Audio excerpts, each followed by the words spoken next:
बढ़ेंगे आगे। बीजेपी ने एक बार फिर भोपाल सीट पर बड़ी जीत दर्ज की है। बीजेपी के प्रत्याशी और पूर्व महापौर आलोक शर्मा ने कांग्रेस के अरुण श्रीवास्तव को 5 लाख वोटों से ज्यादा के अंतर से हरा दिया है। अब भोपाल के लिए क्या रहेगी आलोक शर्मा की प्राथमिकताएं और क्या है विकास का रोड मैप, यही जानने के लिए हमारी सहयोगी अमृतांशी जोशी ने आलोक शर्मा से खास बातचीत की है। मध्य प्रदेश में भाजपा को रिकॉर्ड विजय हासिल हुई है और 29 क्लीन स्वीप बीजेपी को मिला है। लेकिन इस बार चर्चाओं में एक और सीट भी थी, वो है भोपाल की सीट, जो कि शायद हम कह सकते हैं कि इतिहास में पहली बार इतनी बड़ी जीत जो है वो किसी को मिली है। और मेरे साथ मौजूद हैं फिलहाल भोपाल से सांसद आलोक शर्मा जी, उनसे बातचीत करेंगे। सर, बहुत बहुत शुभकामनाएं आपको। भोपाल की जनता ने भरपूर आपको प्यार दिया है, 5 लाख की लीड से ज्यादा आप जीते हैं। इस जनता के लिए क्या कुछ सबसे पहली प्राथमिकताएं रही? सबसे पहले मैं तो भोपाल की जनता जनार्दन को बहुत बहुत धन्यवाद देना चाहता हूं कि भोपाल की जनता जनार्दन लगातार 35 साल से भारतीय जनता पार्टी के प्रत्याशी को सांसद बनाकर दिल्ली पहुंचा रही है।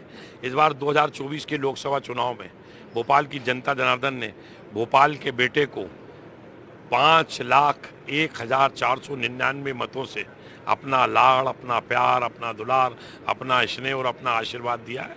मैं भोपाल की जनता का बहुत बहुत धन्यवाद और बहुत बहुत आभार व्यक्त करना चाहता हूं कि भोपाल की जनता जनार्दन ने जो विश्वास भोपाल के बेटे पे व्यक्त करा है, मैं उस आशीर्वाद के ऊपर खरा उतरूंगा और भोपाल के शहर का समय सीमा में विकास और डेवलपमेंट करूंगा। प्राथमिकताएं किस तरह की रहेंगी सर? क्योंकि पिछले 5 साल में हमने देखा कहीं ना कहीं विकास तो थोड़ा धीमा था, लेकिन अब आगे 5 साल में किस तरह से क्या तेजी लाई जाएगी, कौन से कामकाजों में?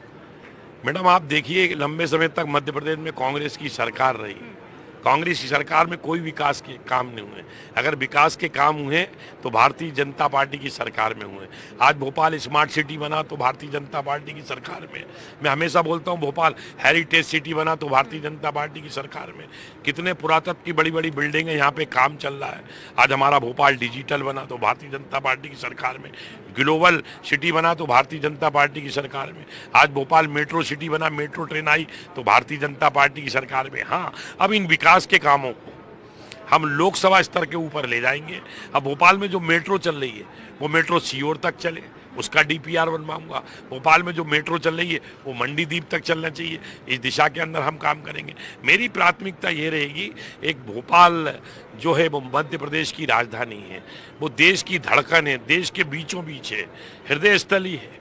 यहाँ के ऊपर भोपाल को पूरे देश में एक लिवेबल सिटी के रूप में पहचाना जाता है, परंतु आज भोपाल को डिजास्टर सिटी के रूप में पहचाना जा रहा है।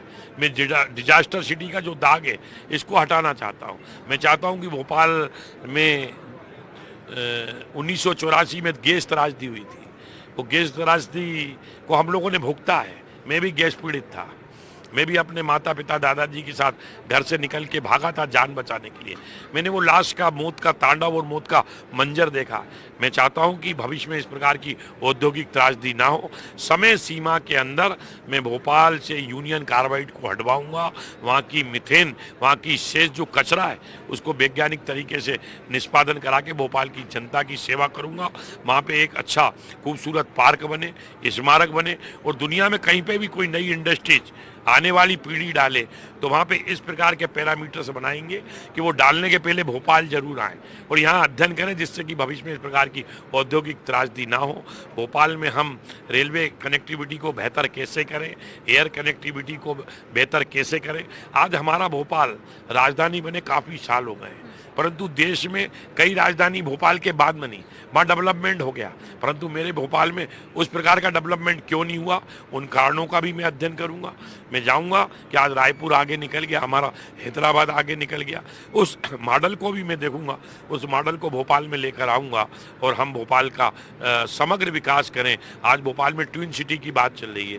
आज जिस प्रकार से अहमदाबाद और गांधीनगर के जोड़ के विकास हो रहा है, आज जिस प्रकार से सिकंदराबाद और हैदराबाद को जोड़कर विकास हो रहा है, मैं चाहूँगा ट्विन सिटी के रूप में भोपाल और सीहोर को जोड़कर विकास हो, भोपाल और बेरसिया को जोड़कर विकास हो।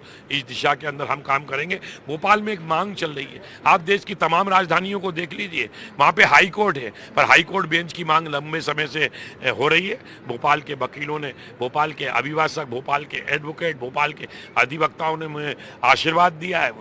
मैंने उनको भी वचन दिया है कि हर हालत के अंदर देश की अन्य राजधानियों में हाई कोर्ट बेंच है, तो भोपाल में भी भोपाल का बेटा हाई कोर्ट बेंच लेके आएगा।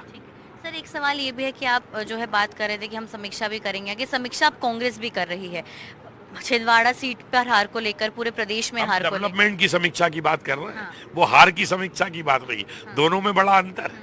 हार की समीक्षा करने की जरूरत क्यों पड़ गई सर? कांग्रेस इतनी बुरी तरीके से क्यों हारी है? खासतौर पे छिंदवाड़ा, नाथ परिवार का तो सिक्का चला है उधर। देखिए, कांग्रेस को हार की समीक्षा करना चाहिए। हर राजनीतिक दलों को समीक्षा होती है। मैं समझता हूँ कि कांग्रेस पूरी तरीके से टूट चुकी है मध्य प्रदेश में। कांग्रेस पूरी तरीके से बूढ़ी हो चुकी है। कांग्रेस में अभी पूरे देश में पीढ़ी परिवर्तन का दौर चल रहा है। अब आप इस बात पे विचार करिए कि जिस कांग्रेस पार्टी, जो देश की सबसे पुरानी पार्टी है, मध्य प्रदेश की जनता जनार्दन ने 2003 में उसको नकार दिया, 2008 के विधानसभा चुनाव में उसको नकार दिया, 2013 के विधानसभा चुनाव में उसको नकार दिया, 2018 में कुछ हमसे चूक हो गई, पर 2019 में हमने उसको सुधार लिया, 2023 के विधानसभा चुनाव में मध्य प्रदेश की जनता ने कांग्रेस को नकार दिया, और 2024 के लोकसभा चुनाव में तो पूरी तरीके से नकार दिया। आज कांग्रेस के वरिष्ठ नेता लक्ष्मण सिंह कह रहे हैं कि कांग्रेस को काका से शुरू करना चाहिए।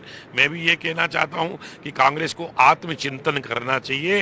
वो कांग्रेस के वयोवृद्ध वरिष्ठ नेताओं को राजनीति से संन्यास लेकर वानप्रस्थ की ओर प्रस्थान करना चाहिए। बस एक आखिरी सवाल है सर, क्योंकि मध्य प्रदेश में तो क्लीन स्वीप रहा, लेकिन बाकी राज्यों की स्थिति जितनी उम्मीद की थी उतनी अच्छी नहीं रही।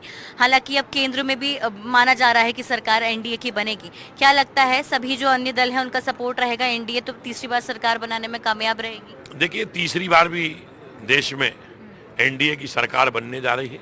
आदरणीय नरेंद्र मोदी जी बहुत ही जल्दी देश में तीसरी बार प्रधानमंत्री के रूप में शपथ लेंगे।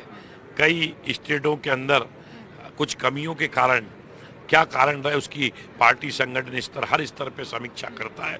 पर इसको ये भी देखना चाहिए, कई स्टेट ऐसी हैं यहाँ पे भारतीय जनता पार्टी का पहली बार खाता खुला है, तो निश्चित रूप से सबका साथ, सबका विकास और सबके विश्वास को लेकर प्रधानमंत्री नरेंद्र मोदी जी के नेतृत्व में इस बार जो काम होंगे वो समय सीमा के अंदर होंगे, और उन कामों को हम भोपाल में भी समय सीमा में करके, डेवलपमेंट करके भोपाल की जनता की सेवा करेंगे। बहुत बहुत धन्यवाद सर हमसे बातचीत करने के लिए। हमारे साथ आलोक शर्मा जो कि भोपाल के सांसद हैं वो मौजूद थे। कई चीज़ों को लेकर उन्होंने अपनी प्राथमिकता बताई है और भोपाल के विकास को लेकर वो किस तरह से काम करेंगे उसकी भी जानकारी उन्होंने हमसे साझा की है। भोपाल से कैमरा पर्सन अभिषेक सिंह के साथ अमृतांशी जोशी, एनडीटीवी।